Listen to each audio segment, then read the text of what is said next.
Hey, what's up, y'all? My name is FinestXI, and in this video, we're gonna start a new series, and it's gonna be something a little different than everything we've done on the channel so far. We're gonna start a new series called EFT Unraveled, and basically what we're gonna do is we're gonna take a look at all of our gameplay clips from the stream, and we're gonna analyze what went right, what went wrong, what we could have done better, and what we should never ever do again. This idea is obviously not an original of mine. A couple of the guys do this already, and they do it quite well. Shouts out to them. I love them, and they're the ones who inspired me to do this. So without further ado, let's get into today's video. This one's going to be on how to take the customs dorms, the 3-story dorms that everybody loves to attack and defend. Make sure you like or dislike the video, comment down below how you feel about it, and if you're new to the channel, hit that subscribe button because we make a ton of helpful Escape from Tarkov content. Okay, enough intro, let's get into it. So clip number 1 was actually filmed today, and it's what gave me the idea to kick off this series. So when you see me wearing the exact same thing I'm wearing right now in this clip, it's because it was filmed just earlier today. At this point, I'm just going to show you guys a clip, and then we'll go back and talk about everything that I did after. Oh god.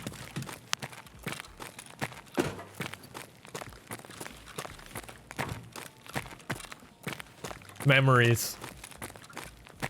Don't forget your mark key. Yeah, okay.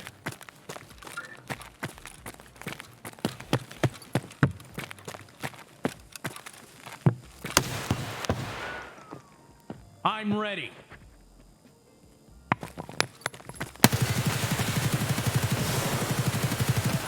Don't walk into my spray now. The 95 rounders are a bitch.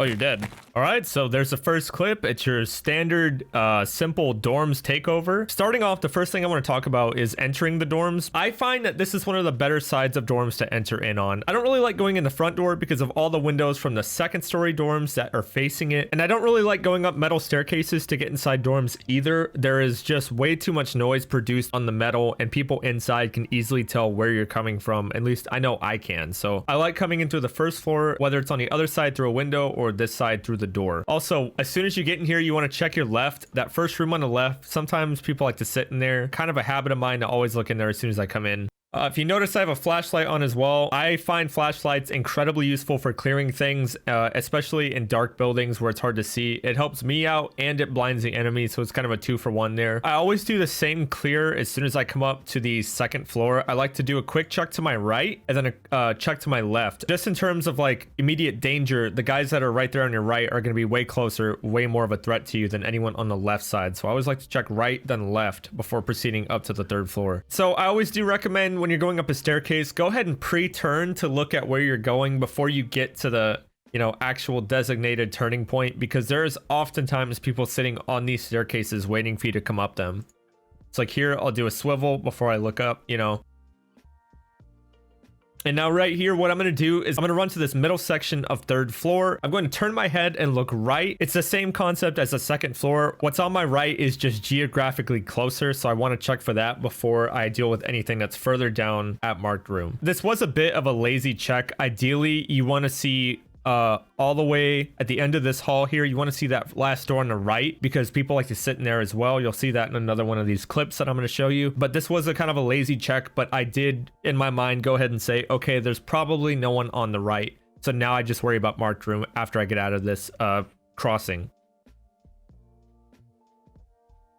As you can see right there, do a quick peek down the hall with a flashlight to make sure that any enemies looking at me are going to be blinded, and I can do a, you know, kind of a shoulder check for people, get them to shoot at me, not overexpose myself. You don't want to do that right away. You want to see if you can bait any shots out, and it will give their position away and you can react accordingly. So here what I'm going to do is actually voice line. I know it's a little bit of a troll move, but I don't want to immediately rush this guy. I kind of want to wait and see what he's going to do and see if he wants to push down, if he's going to be, you know, if he's going to be inclined to sit there. I have time, and I just want to kind of see what he's going to do. I'm ready.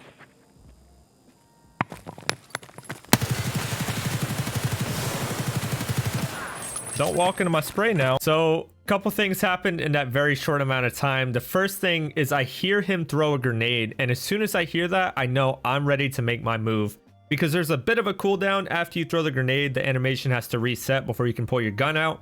And I'm going to use that because I'm an aggressive player. I'm going to use that as an opportunity to push this guy and try and get him, essentially catch him with his pants down, because he's not going to be ready for me and I'm going to be ready to take him out. So that's when I push with the grenade. It's a little hard for me to see because I don't have my light on, but I can make out that he's right there standing in the hallway. So I pop the shots at him.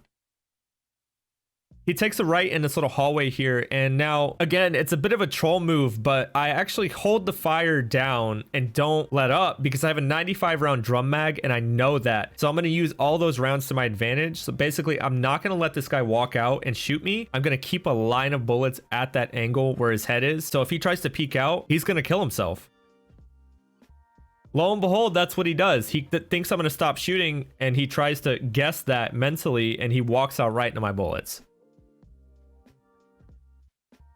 And so this next part here is kind of funny because it's only after I watched the video back that I realized what actually happened. At the time of this raid, I thought it was something completely different. So you're going to notice a blue laser on the wall here. And as soon as I let this play out, I don't know if you saw it, but there was a blue laser on the wall close to my left here. And then a second, not even a second later, less than a second later, you see one in this room on the wall too. It's really fast, but it's there. And in the heat of the moment, I actually thought these were two different lasers. I didn't realize that it was the one on the wall here swooping over to the wall here. The guy on the ground had a blue laser. He was like wiggling as he was dying, and the gun was flopping around, and that's what this is. I actually thought there were two lasers, meaning there was another enemy nearby. So I start to freak out here and shoot where I think this guy's gonna be in the close rooms near me, and then only after do I realize he's actually down the hall and he has a flashlight on. The 95 rounders are a bitch.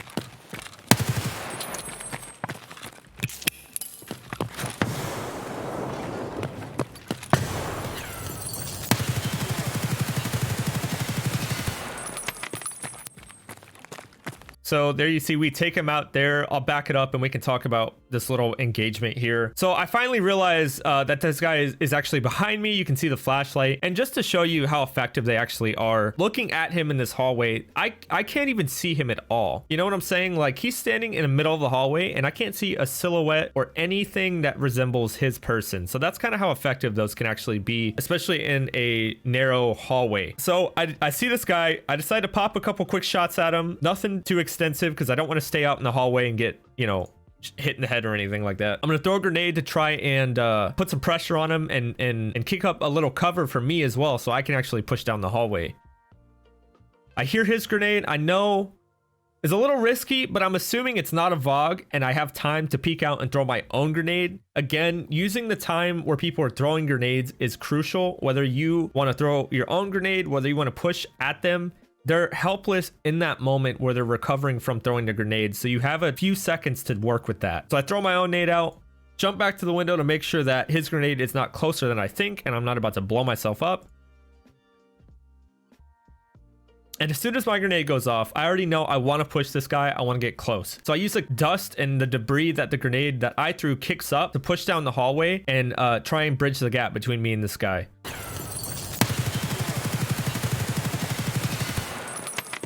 It's right then that I turn my light on and I just start firing at him. Again, I have the 95 rounder. I know that I'm going to use it to my advantage. I'm going to put as many bullets in his direction as possible. When I've killed him, I actually didn't even really see him. I just knew he was kind of there, and a few stray bullets ended up hitting him and taking him out. So that was the end of that fight right there. That's pretty much my standard dorms clear. That's the first clip. I have two more to show you guys. We're going to do the same thing. I'm going to let the next one play out and then we will talk about it. What's during the weekend?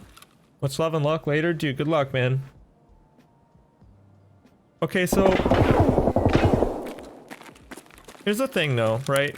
Is it the camera or is it not the camera? Because I deactivate and reactivate Elgato's cam link.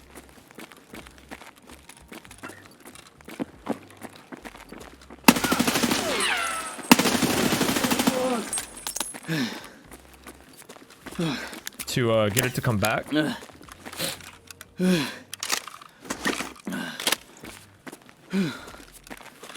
Why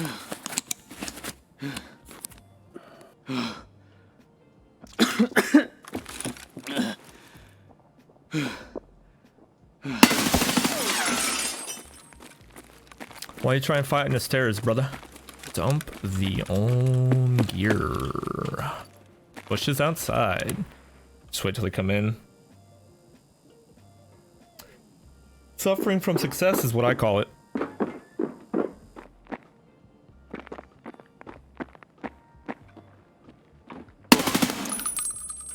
So there you guys go. That is clip number 2, and a completely different time. This was filmed way before the last clip, but I essentially do the exact same clear as you guys can see. Like, I pretty much perform them both the same way. So first what I do is I come into the exact same door as the first clip. You'll see I come in, I check the room to my left. Always have to do that. You really don't want to get caught by a guy that's in that room. I end up sitting here for a second, and then I don't remember the exact context of what was going on in this raid, if I got here quick or late, but I knew I wanted to come in here and sit down and see if, you know, I hear anything above me, because audio is huge, so important in this game. Which we start to hear this big fight break out, which is a perfect chance for us to push up. So I'm gonna go up here, I'm gonna do the exact same peek, first right and then left, just like I usually do.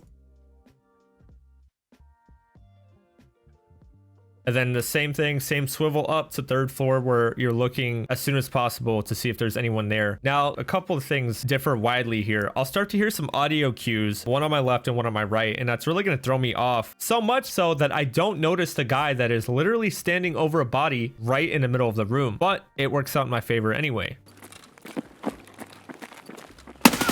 So we get that headshot off on that guy right there. And at this point, I still don't realize that this guy is here. Somehow in my mind, he's a statue and he is not a player. It wasn't about till right then when he started moving that I realized that this was actually a player I needed to take out.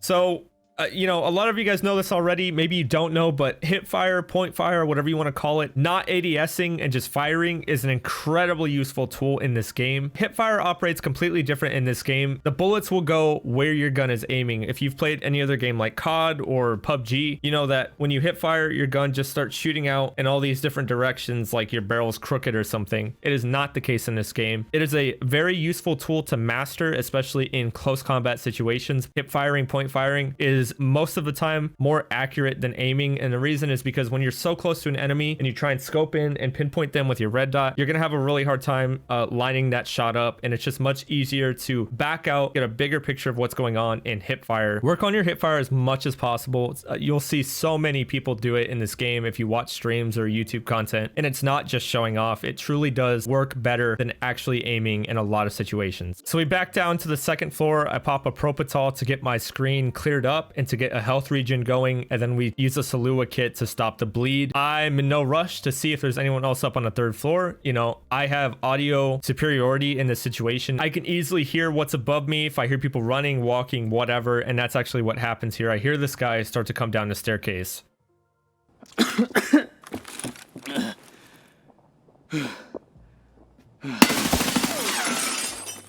So I'm happy to just sit there and let him make the push, because it's more difficult to do what he's doing than what I'm doing. I know exactly where he's coming from. I hear him and I'm following him, you know, mentally, and he has to come down the stairs and find me. Whereas I know where he is, he does not know where I am. So I had the edge there and just hip fire again to take out the last guy of the 3-man PMC group. We're going to fast forward a little bit to when I'm sitting in this side area, because what happens here, very important. I want to talk about it with you guys. So right here, you can faintly hear some bushes outside. Bushes outside. And then again, more loudly and obvious. So that is around the door that I came in at. The bushes out there. That is someone rustling those bushes. I can't stress this enough. Audio is so important in this game, and learning the way it works and the way things sound is huge for you. I now know exactly where this guy is, but he does not know where I am. So here's how I play it out. Bushes outside. Just wait till they come in. Suffering from success is what I call it.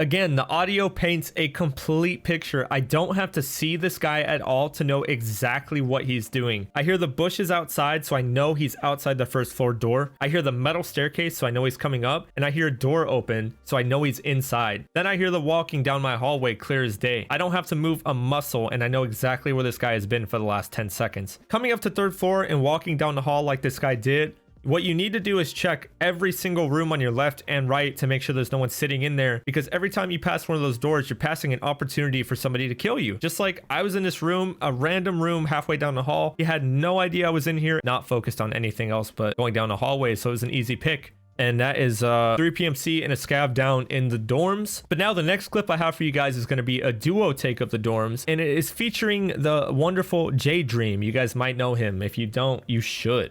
Big. You jumping in there? Oh, fuck yeah, I am. I'm gonna go into the window on first here.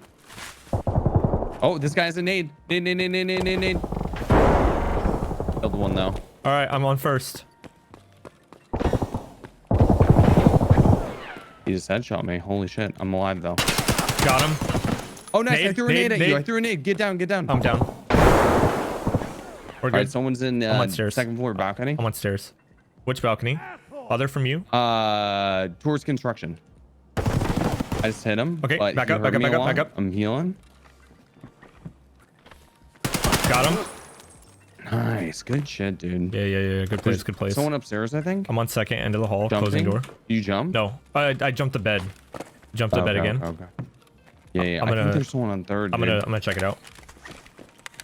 Okay. I took an ETG. I'm so happy you got headshot, but then didn't die. That's nuts. There's a guy on third. Twice. There's a guy up here. Back up, back Oh, up, back behind up. you, I think, too. Behind you, I think, too. Oh, yeah. Got him. Nice, dude. Are they all dead? Is this guy dead? I don't know. Okay, let me push first. I have the he's ultim, boy. dead. Oh my god!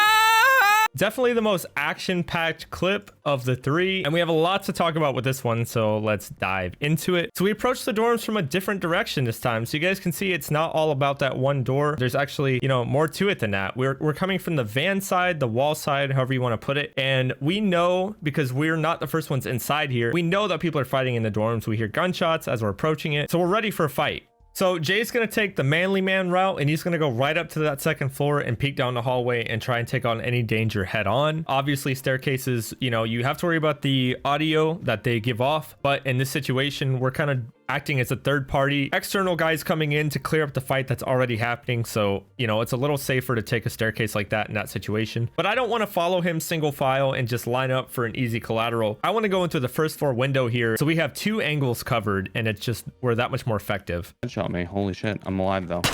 Got him. Oh, nice. All right, so I hear tons of firing above me. I'm going to the staircase. I know I want to get the flank on these guys. Lucky for me, the man who's shooting at J-Dream is just right there at the top of the stairs, and he has no idea I'm coming for him. That's an easy pick there. And just to explain that a little bit more, flanking is such an effective tactic in Tarkov. Jay is on second floor left all the way down at the end of the hallway, and he's putting a bunch of pressure on this guy, so much so that this man is focused on one thing and one thing only, and he is not even thinking about the possibility of a second guy coming up the staircase. They're from you? Towards construction. I just hit him. Okay, but back he up, heard back up, me back up, along. back up. I'm healing. Got him. So I'm listening to J-Dream's callouts there. He's telling me there's another guy somewhere down here on my right side, so I'm prepared for that. Jay gets a couple of shots off on him, and then we do this kind of tag team thing that I love to do with my teammates. One guy pushes in, gets some shots off, and then immediately backs away so I can then push with a fresh armor, fresh health. I haven't been hit, and I have a full mag, so I push right. Hear this guy reloading. Easy pick. Again, audio cues, right? I hear him. It's easy. He doesn't know I'm so close because he probably wasn't expecting that flank. If he's thinking about J-Dream only all the way down the hallway, he thinks it's completely safe to do a reload. There's no way he's going to get pushed in the few seconds it takes to reload that mag. They'll never see it coming, and they'll just be completely unprepared. It's good shit, dude. Yeah. Good place, good place. Someone upstairs, I think. I'm on second end of the hall, Jumping? closing door. You jump? No, I jumped the bed. Jumped the bed again. Okay. Yeah. I think there's someone on third. I'm dude. gonna check it out. Okay. I took an ETG. I'm so happy you got headshot, but then didn't die. That's nuts. Why? So right here, I do a not lazy check to my right, and you can very clearly see that there is a guy in that last door on the right. So I'm going to do my normal push to the middle of the room. I know there's a guy over there, and I'm ready for it. There's a guy in third. Twice. There's a guy up here. Back up, back up, back Behind up. you, I think, too. Behind you, I think, too. Oh, yeah. Got him. Nice, dude. Are they all dead? So what I truly do think happened here was a case of confusion on the enemy team's part. I'm not sure if they thought that the guy standing in the middle of the hallway was each other. I'm not sure if one of the guys downstairs was teammates with these two up here. What I really do believe is that they didn't shoot me earlier because they weren't sure of who I was, you know, which is a testament to clean comms and just always communicating well with your partner or partners. Because if you notice in this whole clip, me and Jay are never unsure of where each other is at any given time. We always know and are prepared. We keep the comms clean and we make sure that we both know where each other is at all times. I will point out here, Jay did call that there was another guy down to the right by marked room, and it was a little silly of me to go sprinting in that direction. Honestly, what saved me is that little laser right there. That laser told me that there was a guy over there, and it gave me a little bit more time to mentally prepare for a fight. Oh, yeah. Got him. You know, I got good armor. I got a good helmet. I'm lucky enough that I can back up and then, you know, take the fight again, walk into it and do some hip fire to take the guy out. Always use good ammo. You've heard that a million times. I'm using 7.62 BP in this clip, and I gotta say it is currently one of my favorite ammos. It's so destructive against armor and unarmored opponents. So always be wary of lasers because they're going to be ahead of wherever you are at any given time, right? Like I saw that guy's laser, so I knew he was there before I even saw where he was. It gives me a chance, and it gives anyone a chance to prepare for a fight versus, you know, just running straight into the guy unknowingly. So just be careful about where your laser is and just be conscious of that, because you might be giving yourself away when you really don't have to. Is this guy dead? I don't know. Okay, let me push first. God damn. I have the ultimate, boy.